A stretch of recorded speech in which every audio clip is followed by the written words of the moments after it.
Bonjour les locos! Cette semaine, je vous ai demandé de plancher sur les paysages au téléobjectif.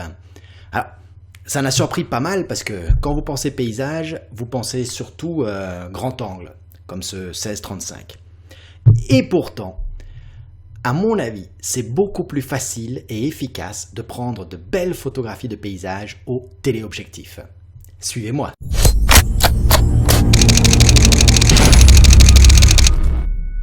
Bonjour les locos, je suis Blaise Fiedler. Alors, qu'est-ce que c'est qu'un téléobjectif?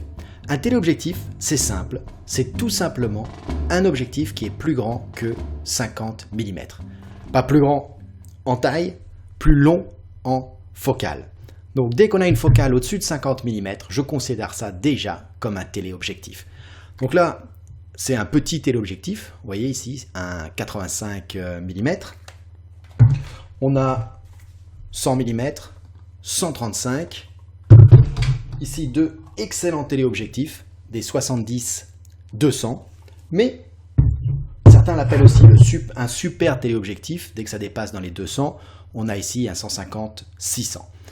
Tout ça, du 70 jusqu'au 600, on est dans le domaine du téléobjectif. Ah oui, ça, ce n'est pas un téléobjectif, c'est juste une télé. Vous savez évidemment qu'un téléobjectif va approcher la scène et va plus remplir le cadre de votre photographie avec ce que vous avez devant vous. Mais ce n'est pas là la seule propriété d'un téléobjectif. On a vu dans un des parcours 52 précédents, sur le grand angle, que le grand angle exagère tout ce qui est proche de l'appareil photo, donc tout ce qui est proche du premier plan. Et il faut savoir se servir de ça. Le téléobjectif, lui, par contre, diminue énormément la différence de taille entre le premier plan et l'arrière-plan. On dit aussi qu'il approche l'arrière-plan du premier plan ou encore qu'il compresse la perspective. Pour illustrer ça, je vais vous montrer deux photos.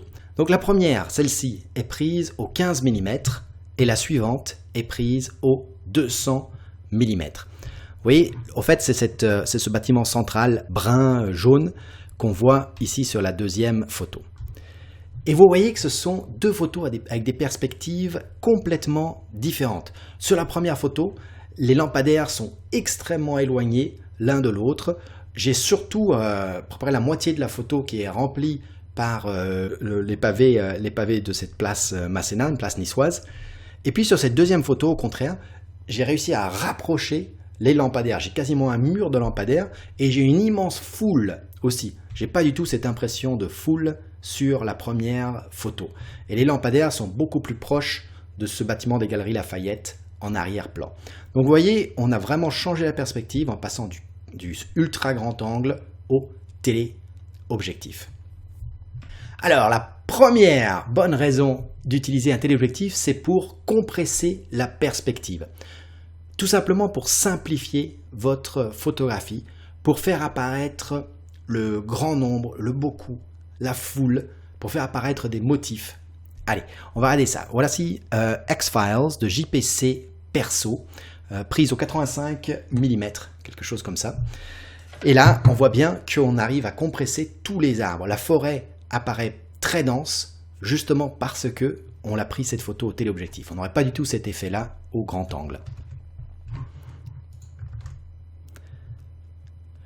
Au bout du chemin de Myriam, un grand classique, vous voyez des allées d'arbres, les lampadaires sur la photo que je vous ai montrée, et vous voulez les faire apparaître vraiment très denses, et bien là vous travaillez au téléobjectif, ici on est au 105 mm. Normandie mon ami, de Thomas Brenac, là il y a deux choses intéressantes, donc on a compressé la perspective, on a ramené toutes ces bottes de foin plus proches les unes des autres, mais aussi plus proches de l'arrière-plan. On a vraiment l'impression qu'on est projeté jusqu'au bout de la scène. Ici, c'est au 95 mm. Mais on a aussi, grâce à cette compression de perspective, la notion de motif, qui est très importante aussi, où on voit ces bottes de foin qui créent vraiment une sorte de muret de motifs de foin sur cette photo. Champ de colza de Xéphir. Parfait, vous voulez montrer la densité d'un champ, ici pris au 100 mm. Et là, donc on aurait pas du tout cet effet-là si on avait pris ça au grand angle. Sur la photo de Pixie, on a en réalité deux photos en une. Ici, c'est pris au 120 mm. Alors regardez, le bas de la photo, on a déjà quelque chose d'intéressant. On a cette notion, donc je vous invite juste à regarder le bas de cette photo, on a cette notion de motif. Hein, on aurait pu créer une photo avec juste le bas de cette photographie, où on a une photo qui est très simple, qui est très élégante, avec une vraie répétition de motifs. Et puis on a une deuxième partie de la photo, qui est le haut, du milieu jusqu'en haut de cette photographie, où là, on a fait une magnifique, Pixie a fait, hein, rendons quand même à Pixie l'honneur, une magnifique compression de perspective, un peu comme Thomas Brennack, où on a cette sensation de densité dans les modes de foin. Un grand classique est ici parfaitement bien exécuté par Alex M, le col de Turini, où on voit cette succession de collines qui, photographiées au 120 mm, apparaissent beaucoup plus proches les unes des autres. Évidemment, les conditions météo ici sont absolument splendides, ce qui rajoute évidemment à la qualité de cette photo. Alors, deuxième conseil sur quand utiliser un téléobjectif pour la photographie de paysage, c'est quand vous avez un élément très fort dans votre photographie que vous voulez détacher et ou rapprocher de votre arrière-plan. Donc là, on est sur le voilier de Sami Salamour, où l'élément fort, c'est évidemment ce voilier, et grâce à la compression de perspective, on a l'impression qu'il est effectivement très proche des côtes, et avec, comme dans la photo d'Alex M, cette succession de collines derrière compressée par l'utilisation d'un téléobjectif. Résidence secondaire de Pixie, élément principal, le château. On a fait de la compression de perspective et on l'a rapproché de son environnement avec une photo qui est finalement très très simple et élégante et qui du coup marche très très très bien. Grand Canyon de Marc César, c'est quoi l'élément clé? C'est cet arbre solitaire qui est mis en perspective, qui est rapproché ici au 200 mm. Voilà. Ici Ryan Curier, l'élément clé c'est cet arbre au milieu de ce grand champ. Donc, le téléobjectif permet de simplifier une photo. Et plus une photo est simple, plus elle a des chances de marcher. Ici, Hyperbalade travaille au 200 mm, mais pour une fois, c'est pas assez long. Il a appelé sa photo Three Trees, 3 arbres. Et en effet, on a ces 3 arbres ici qui sont splendides, avec cette très belle lumière ici. Et juste une silhouette de colline. Alors regardez, moi je vous invite à faire comme ça.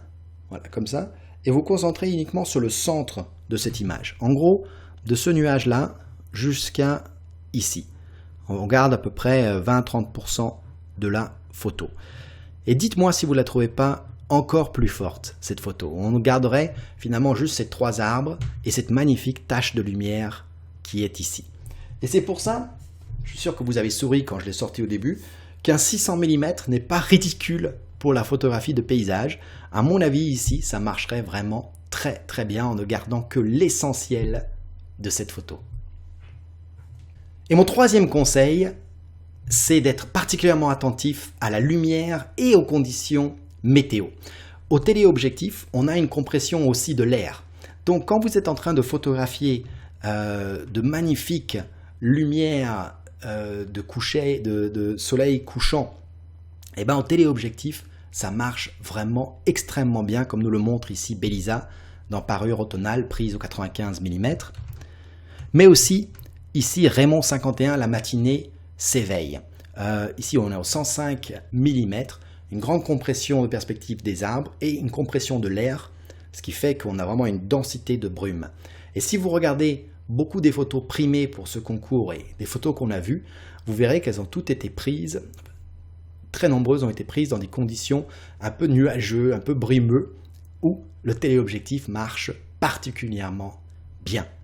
Et d'ailleurs, j'ai gardé mon coup de foudre pour la fin, Jura de Perrenou, premier prix du jury, où là, c'est absolument splendide. On a cette compression de perspective aux 300 mm, vous voyez, tous les arbres sont vraiment rapprochés les uns des autres. On a une compression de l'air, cette brume qui est vraiment dense. Et puis on a des conditions météo qui sont absolument parfaites pour le travail au téléobjectif. Donc là, tic tic tic, ça répond aux 3 critères et c'est pour ça que pour moi c'était un vrai coup de foudre cette photo. Bien, je vais maintenant vous laisser avec 2 petits conseils pratiques quand vous êtes sur le terrain et que vous voulez travailler au téléobjectif. La première chose, c'est qu'il y a beaucoup plus de chances que vous fassiez des photos floues au téléobjectif que au grand angle. C'est parce qu'on travaille par exemple ici à 200 mm, donc avec un angle très fin, que la moindre petite vibration va se voir énormément sur votre photographie, ce qui n'est pas du tout le cas avec un grand angle. Typiquement, allez, on va dire là je suis au 16 mm, là au 200. Pour avoir une bonne photo, il faudrait que je travaille ici à un 15e, un 20e, et puis ici à un 200e. Vous voyez que ça fait quand même une très très grosse différence. Donc, ça veut dire quoi? Ça veut dire que quand on est au télé, eh bien, il vaut mieux avoir un trépied solide sur lequel arrimer ce matériel. Mais même avec un trépied solide, si vous avez un peu de vent ou beaucoup de vent, ça c'est une vraie voile. Vous allez avoir le vent qui va souffler là et qui risque de faire bouger tout votre matériel. Donc, mettez-vous, si possible, entre le vent et votre objectif. Alors si le vent vient d'en face, évidemment vous ne vous mettez pas devant votre objectif ou les photos vont être décevantes. Donc vous mettez entre le vent et votre télé pour protéger votre téléobjectif ou plutôt tout le matériel que sur le trépied du vent. Et puis laissez pas votre appareil photo sur le trépied plus longtemps qu'il faut parce que c'est tout à fait possible que le vent arrive à faire basculer votre trépied. N'hésitez pas aussi à utiliser le mirror lock-up, c'est-à-dire le verrouillage du miroir, aussi pour vraiment éviter toute vibration sur votre appareil photo. Donc ça c'est le premier conseil. Deuxième conseil, c'est quel réglage utiliser en paysage. Alors, en paysage, ce qu'on recherche, c'est de la netteté maximale et aussi peu de vignettage que possible. Alors, le vignettage, ce sont les bords un peu plus sombres sur le côté de l'image. Et typiquement, en fermant le diaphragme, on obtient les deux. Donc, un objectif comme ça, il ouvre au plus lumineux à f4, quelque chose comme ça va ouvrir à f2.8, mais pour à la fois maximiser notre profondeur de champ, la netteté et diminuer le vignettage, on veut travailler autour de f8 à f11. C'est un bon endroit où commencer, et souvent même pour finir. F8, F11. Alors pourquoi ne pas fermer plus, allez F16, F22, F32? Eh bien c'est parce qu'on obtient à partir d'un certain, et ça va dépendre de l'objectif, mais en fermant de plus en plus, on obtient de la diffraction, et ça c'est vraiment une très très mauvaise qualité. Donc F8, F11, ce qui fait que je ne suis pas du tout obligé en paysage de me balader avec 2 kilos, je ne sais pas combien ça fait, hein. Enfin, ça fait lourd, d'objectifs. Un F4 marche très très bien puisque de toute façon je veux travailler à F8. Si je suis à main levée, je vais être à F8, un 200e, un 300e de seconde, et donc du coup il ne me reste plus que l'ISO ensuite que je mets de telle façon à pouvoir avoir l'exposition que je souhaite. Alors enfin, si vous n'avez aujourd'hui pas encore de téléobjectif, quel téléobjectif acheter? Alors, tous les fabricants font un 70-300 grand public, et il en faut plein d'ailleurs. C'est un objectif qui a un succès fou, donc il y en a qui vont commencer à une centaine d'euros jusqu'à 4, 5, 600 euros. Le prix souvent venant avec la qualité et le poids et la stabilisation, des choses comme ça. La stabilisation est quelque chose quand même de très utile aussi. Si vous avez des moyens un peu plus importants, le 70-200 F4 est absolument sensationnel. Il y en a 2 chez Canon, un stabilisé et un non stabilisé. Je crois que c'est exactement la même chose chez Nikon. Je crois que ça commence autour de 600 euros pour le non stabilisé. Donc ça c'est une belle affaire. Celui-là c'est un stabilisé, donc c'est quasiment le double. C'est très cher la stabilisation là-dessus. Et si vous avez un trépied, c'est pas quelque chose qui va être utile. Si vous photographiez du portrait et du paysage, vous pouvez difficilement éviter d'avoir du lourd avec vous. Voilà, donc c'est la fin de ce tuto sur la photographie de paysage au téléobjectif. Le téléobjectif permet vraiment à votre lecteur de s'approcher, de s'immerger complètement dans votre photographie de paysage. Vous n'allez peut-être pas prendre tous vos paysages au téléobjectif, mais vous allez vous rendre compte, si vous essayez, que c'est très efficace le téléobjectif, puisqu'on a une photo qui est beaucoup plus simple et beaucoup plus élégante. Une photo simple et élégante, c'est souvent une photo efficace. Donc je vous invite, si vous n'avez pas participé au concours Parcours 52, d'essayer de prendre quelques belles photos de paysages au téléobjectif et de venir les poster évidemment sur Photoloco. Le Parcours 52 continue, on a en ce moment le fond black invisible, le paysage urbain et puis un thème artistique qui s'appelle tout simplement simple et élégant. Donc je vous invite à nous rejoindre sur Photoloco. La meilleure façon d'apprendre, c'est vraiment sortir prendre des photos, les partager sur Photoloco pour avoir un retour.